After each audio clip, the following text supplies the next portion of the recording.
좋은 아침입니다. 사무엘상 25장 32절에서 44절 말씀 보도록 하겠습니다. 32절 다윗이 아비가일에게 이르되 오늘 너를 보내어 나를 영접하게 하신 이스라엘의 하나님 여호와를 찬송할지로다. 33절 또 내 지혜를 칭찬할지며 또 내게 복이 있을지로다. 오늘 내가 피를 흘릴 것과 친히 복수하는 것을 내가 막았느니라. 자, 다윗은 아비가일의 이 이제 말 앞에서 겸손하고 또 이제 정말 그 충심을 다해서 그러나 단지 이 상황을 벗어나기 위함이 아니라 하나님의 뜻을 대언하는 그녀의 지혜로운 말을 들으면서 먼저는 이제 이스라엘의 하나님 여호와를 찬양하고 있습니다. 그녀를 보내어서 이제 이 다윗을 만나게 하신 것은 하나님께서 지금 이제 오늘 그 피를 흘리는 것과 친히 복수하는 것을 막기 위해서 그녀를 보내신 거라고 하면서 그녀 배후에 있는 하나님에 대해서 먼저 찬양하고 있고요. 또한 이 일에 도구로 수종된 아비가일의 지혜에 대해서 칭찬하고 또 아비가일을 축복하고 있는 말을 먼저 하고 있습니다. 34절 보도록 하겠습니다. 나를 막아 너를 해하지 않게 하신 이스라엘의 하나님 여호와의 살아계심을 두고 맹세하노니 내가 급히 와서 나를 영접하지 아니하였다면 밝은 아침에는 과연 나발에게 한 남자도 남겨두지 아니하였으리라 하니라. 35절 다윗이 그가 가져온 것을 그의 손에서 받고 그에게 이르되 내 집으로 평안히 올라가라. 내가 내 말을 듣고 내 청을 허락하노라. 다윗은 아비가일에게 한마디 더 붙입니다. 만약 아비가일이 급하게 와서 다윗을 영접하고 그런 지혜의 말로 그에게 이렇게 청혼하지 않았다라고 하면 다음날 아침이 되기 전에 나발에게 속한 사람은 하나도 빠지지 않고 다 죽일 뻔했다라고 확실히 그렇게 결정하고 하고 있었다라고 이야기를 하면서 이 아비가일의 권면을 온전히 받아들이고 또 그의 선물을 받고는 이제 평안을 빌고 돌아가고 있는 장면을 보게 됩니다. 여러분, 이 부분에서는 또한 다윗의 지혜도 우리가 보게 됩니다. 여러분, 누구의 권면을 받아들이냐는 내가 어떤 사람인지를 결정합니다. 아비가일의 지혜가 있었다 할지라도 다윗이 지혜가 없었다고 하면 다윗이 이미 그를 삼킬 것 같은 그 분노에 더 크게 잡혀 있었다고 하면 아비가일의 이 청을 듣지 못하였을 것입니다. 그래서 잠언에 보면 지혜로운 자와 동행하면 지혜를 얻고 미련한 자와 사귀면 해를 받느니라 그랬는데요. 여러분, 지혜로운 자와 동행할 수 있어야지, 마음을 하나로 할 수 있어야지 지혜를 얻습니다. 그러나 지혜로운 자와 동행하지 못하는 자, 다시 말하면 미련한 자와 사귀면 해를 받을 뿐인데요. 다윗은 결정적인 순간에 이 미련한 분노를 택하지 않고 지혜로운 하나님의 말씀의 권면을 택하고 있는 장면을 보게 됩니다. 자, 이렇게 해서 다윗은 돌아갔고요. 아비가일이 이제 집으로 가서 일을 36절부터 보여주고 있습니다. 아비가일이 나발에게로 돌아오니 그가 왕의 잔치와 같은 잔치를 그의 집에 배설하고 크게 취하여 마음에 기뻐함으로 아비가일이 밝은 아침까지는 아무 말도 하지 아니하다가 37절 아침에 나발이 포도주에서 깬 후에 그의 아내가 그에게 이 일을 말하며 그가 낙심하여 몸이 돌같이 되었더니 38절 한 열흘 후에 여호와께서 나발을 치심에 그가 죽으니라. 자, 이제 아비가일이 돌아와서 보니까 이 나발은요 왕의 잔치 같은 잔치를 베풀었습니다.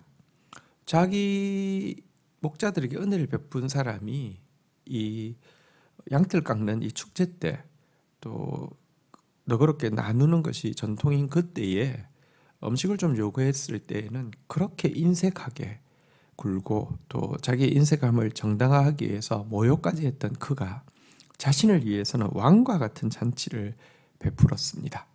그리고 막 너무 취해 있었습니다. 아비가일이 그날 밤에는 아무것도 말을 못했고요. 그 다음날 아침에 맨정신일 때 있었던 일을 이야기합니다. 사실은 이 아침 당신이 술 깨는 시간, 어쩌면 당신이 술 깨기 전에 당신과 당신에게 속한 모든 남자들 다 죽을 뻔했다고 이 이야기를 그제서야 전하게 되었습니다. 그러자 그는 이제는 거꾸로 공포에 사로잡혀서 몸이 돌처럼 굳을 정도로 낙심을 하게 되었고요. 한 열흘 앓다가 그냥 자기가 죽게 되었습니다. 사실 하나님은 이제 다윗의 손에 피를 묻히지 않고 이 나발을 지금 직접 이제 심판을 하신 것입니다. 이 지혜자의 말이 날선 검과 같이 그의 우둔한 그 이제 이 심장을 찔러서 죽이는 것과 같이 그는 돌처럼 굳어서 죽게 된 것입니다. 여러분 참 이런 나발의 이름 뜻 자체가 어리석다라는 것인데요. 참 정말 어리석지 않습니까? 그 앞에서는 인색하고 모욕하고 자기를 위해서는 너무 풍성하고 지나칠 정도로 이렇게 흥청망청하고, 그런데 정작 그 일이 일어난 것도 아니고 그 일이 있을 뻔했다는 이야기 앞에서 완전 겁에 질려가지고 낙담해가지고 죽어버리는 이런 어리석은 모습. 여러분 사실 인간이 아무리 큰 소리 쳐도요 사실은 의지할 데가 아무것도 없습니다. 그래서요 실제 중요하고 큰일 앞에서는 나발처럼 이렇게 두려워서 몸이 굳을 수밖에 없는 존재입니다. 그러나 하나님의 말씀을 의지한다는 것은요 가장 든든한 배후가 있는 일입니다. 이런 사람은 절대로 쉽게 낙담하지도 않고요, 또 절대로 이렇게 교만하게 오버하지도 않습니다. 미련한 나발의 길이 아니라 지혜로운 다윗의 길, 또 아비가일의 길을 선택하는 저와 여러분들이 되셔야 되겠습니다.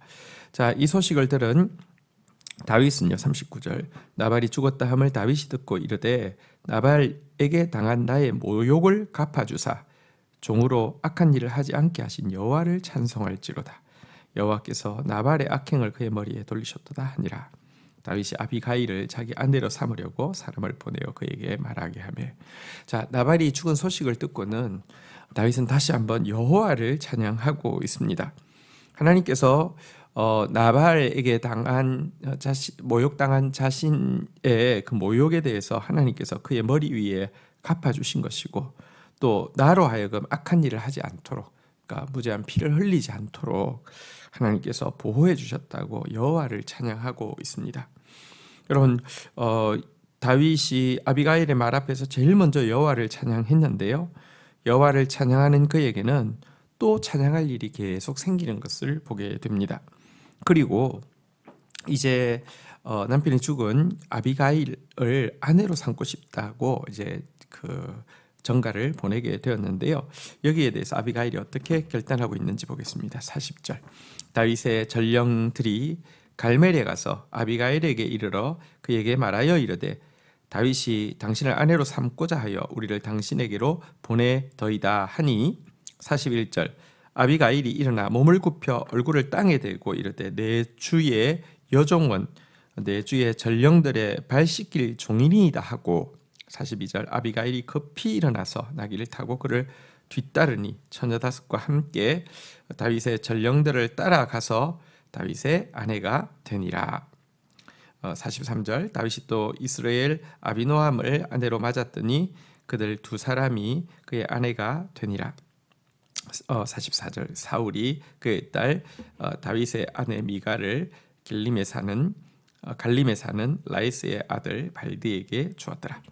자, 이 자기를 아내로 삼고자 한다는 다윗의 말 앞에서 이 아비가일은요 몸을 굽혀 얼굴을 땅에 대고는 이 전가를 전하는 전령들에게 내 주의 여종은 내 주의 전령들의 발 씻길 종이니이다. 저는 아내가 아니라 이 전령으로 오신 여러분들 발을 씻겨야 되는 그런 비천한 존재입니다라고 하면서 이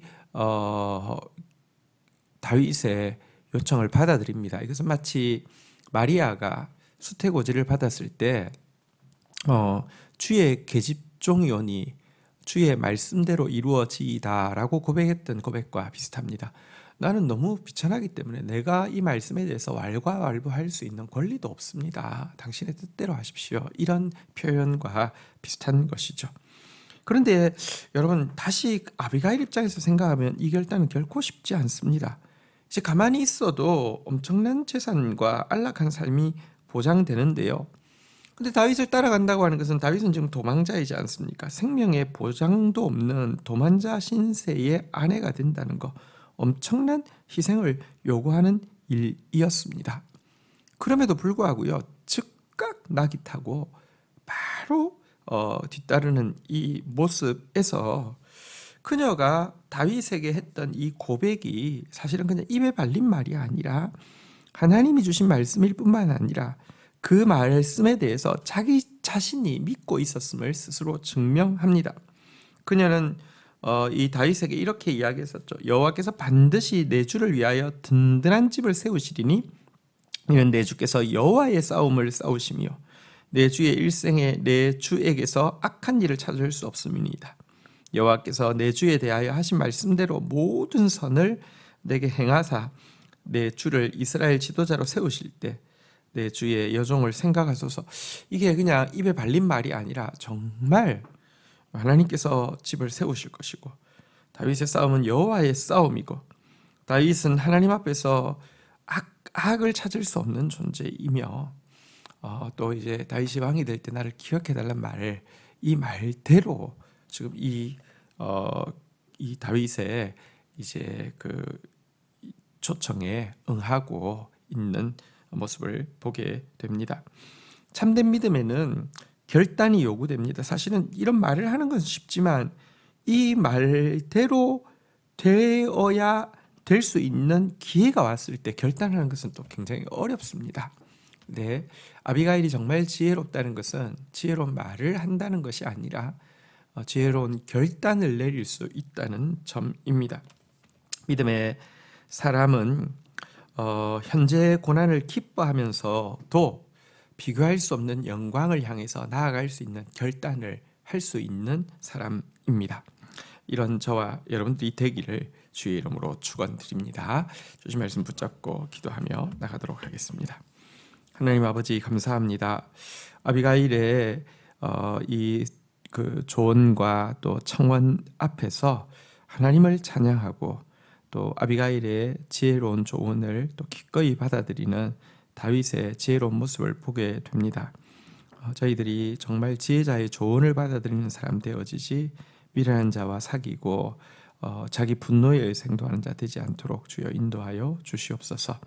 하나님, 나발이 얼마나 어리석은지 오늘 본문을 통해서 다시 한번 확인하게 됩니다.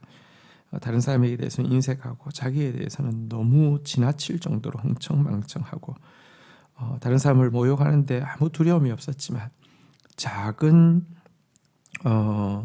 이 경고 앞에서도 이렇게 안절부절하며 또 낙담하여서 죽어버리는 이와 같은 모습이 하나님 말씀 없는 어리석은 자의 운명임을 고백합니다. 하나님을 두려워하고 하나님의 말씀을 두려워함으로 말미암아 두려워하지 않아야 될 것 어떤 것도 두려워하지 않고 담대하게 나아가는 저희들 되어질 수 있도록 인도하여 주옵소서. 아비가일이 믿음의 말, 지혜의 말을 할 뿐 아니라 그 말이 이루어질 때가 될 때에 현재의 고난을 아무것도 아닌 것처럼 여기며 또 이 하나님의 지혜의 말씀을 선택하는 모습을 보게 됩니다. 믿음의 결단을 내릴 순간에 지체하는 자 되지 않게 하시고 참 믿음을 위해서 필요한 대가 지불에 대해서 기꺼이 드릴 수 있는 저희들 되어질 수 있도록 은혜를 더하여 주옵소서. 예수님의 이름으로 기도 올립니다. 아멘.